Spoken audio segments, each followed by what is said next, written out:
Welcome back, everyone, to Cracking the Career Code with Matt and Kierra, where we provide candidates the keys to success in their job search. It's been a while. Kierra and I took a Uh, little bit of a hiatus, but we're finally back. So happy to have you here. yeah, we're back and ready to go. Some big life events happened. I got married. Yeah, Matt was at the wedding.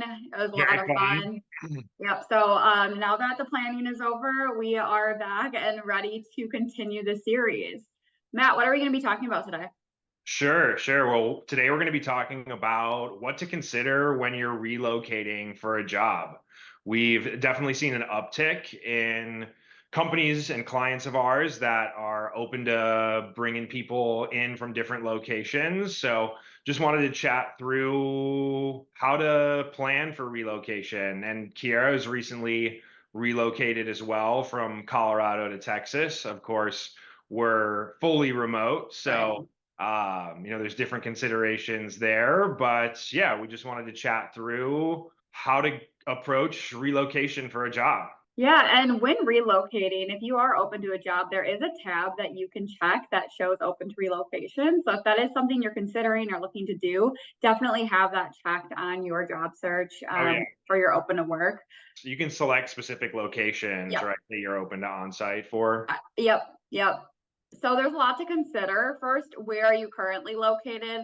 And if it is one of those things where you're open or you'd like to stay in your current area, there's a lot of things to consider. So, could you see yourself living in certain areas? I think if you are open to relocation, consider where those locations could be. We hire oftentimes for relocation for a lot of the roles that we have, and have had a lot of people either relocate to a different state or different part of the state, just depending on the opportunity. So it's all about what's important to you, and if you could see yourself living there. I Yeah. definitely consider doing your research and making sure it's an area that you could really see yourself fitting into, because you don't want to move somewhere that you're not 100% about.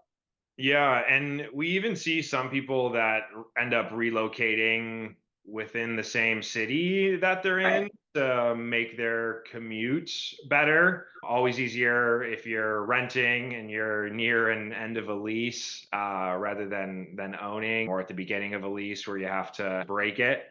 But we've seen that maybe move to the suburbs. I know if you're in Mhm. like the north suburbs of Chicago and you have to commute down to the south suburbs or vice versa, like sometimes those commutes within one city can be 2 hours. I know we've got some clients in Atlanta as well. They're known for their terrible traffic. Uh, Yeah. sometimes what seems like a quick commute, 10 miles, could take an hour. So, you could even consider relocating within your same city. And it's always good to do your research, but also think about the culture of the area. Are you going to go from a big city to a small town or even a smaller city? What do you like to do outside of work time? Are you going to be okay with going from more of a fast-paced lifestyle to something more slow where there's less restaurants and bars to go out to? Also think about just like the geographical region and, is it going to be altitude? How's your body going to react to that? What's the weather or the climate? Are you going to be able to handle a Chicago winter, or, are you going to be able to handle the heat of the desert, right? So all things to consider that definitely span beyond just the job or the company that you're considering relocating for. Yeah, we've also seen a lot more companies go back into office, either a hybrid schedule or on site. A lot more companies want to use their office space. And if you work fully remote and you don't live where they're headquartered, that could be a big change as well. I've seen a lot of people on the market because of that, but there's a lot to consider with that. And there's a lot that can go along with a move. So, new hobbies and making new friends, there's a lot of great things that could be a part of that. I know there's a lot of different groups, like running groups and Facebook groups, that you can be a part of to really build a community there. There's also a lot to consider as far as cost of living, depending on what the pay range is that going to be feasible for where you're moving to? Some companies will give you a relocation stipend, so that's helpful. something to consider and ask about if you are considering a move. And then also things to consider, like, are you going to rent or own a place? The taxes that go into it. I know some states have really high taxes on housing.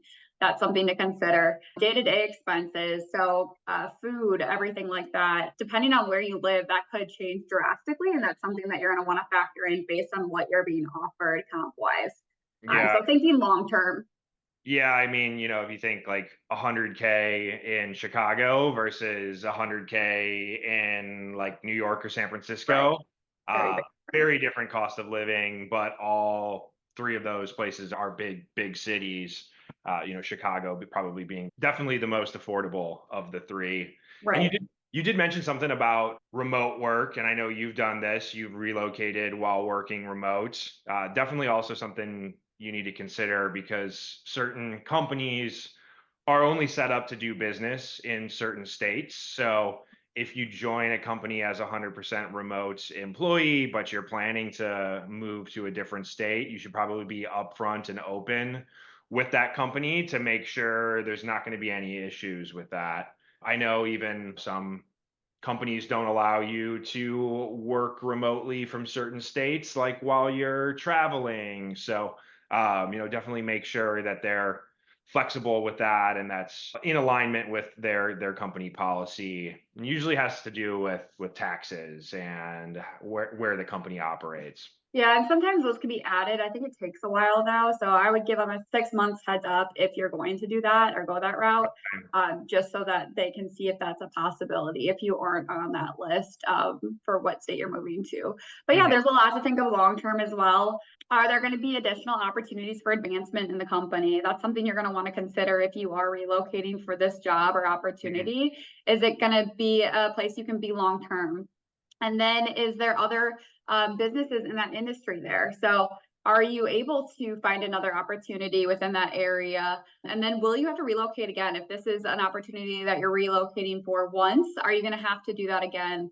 I know I've talked to folks where they've already relocated once with their entire family and they were asked to relocate again. And that's just Mhm. something that they didn't want to do because when you have kids involved and a spouse, that's something that really affects everybody. So I know that those are all things you're going to want to really dive into when considering those moves.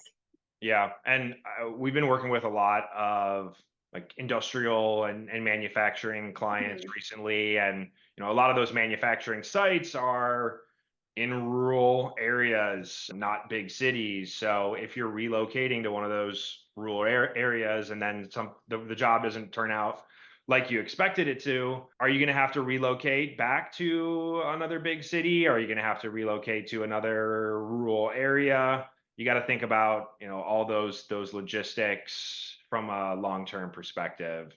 And like I said, we've had an uptick in our clients being open to relocation, but saw an interesting poll on LinkedIn recently. It was actually from like the LinkedIn news team. And Mhm. I was a bit surprised that millennials are actually the most likely to relocate for their careers.